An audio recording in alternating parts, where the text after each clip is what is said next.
Pemirsa, Menteri BUMN Erick Thohir meluncurkan buku biografi tentang perjalanan hidupnya. Dengan peluncuran tersebut, Erick Thohir berharap buku biografinya dapat menginspirasi generasi muda sekaligus menambah wawasan sejarah bangsa.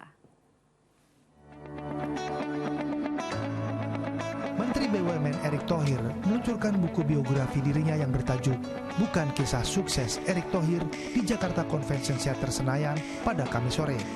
Dalam buku ini digambarkan fase perjalanan hidup Erick Thohir, mulai dari fase remaja hingga fase dewasa, serta fase pasang surutnya Erick dalam membangun karir. Dalam kesempatan ini, Erick mendorong generasi muda untuk meningkatkan minat baca untuk mengetahui sejarah bangsa sehingga negara menjadi kuat. Erick juga berharap dengan membaca sejarah buruk bangsa, tidak akan terulang lagi di masa depan.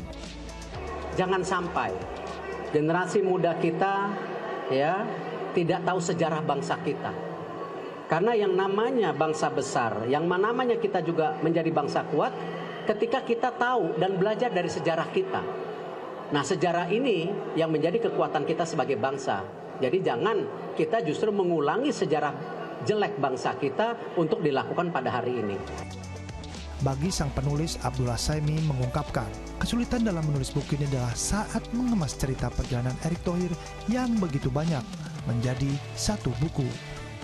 Pak Erick ini skopnya luas sekali begitu ya. Mungkin satu bidang aja bisa dibikin satu buku. Untuk olahraga, untuk BUMN, dan lain-lain. Jadi memang buku ini buku pertama kita menyajikan secara umum dengan perspektif yang umum tentang hidup. Dan nantinya insya Allah kita akan meluncurkan serial lain yang terkait dengan buku ini. Pada kesempatan peluncuran buku ini, hadir sejumlah tokoh nasional seperti Menteri Perdagangan Zulkifli Hasan, Menteri Koperasi UKM Teten Mas Duki, pebulu tangkis kebanggaan Indonesia Grecia Poli, ekonomi Derajat Wibowo yang ikut memberikan pandangan terhadap peluncuran dan sosok Erick Thohir di mata mereka. Rati Hartono dan Marcelonus Agung melaporkan dari Jakarta.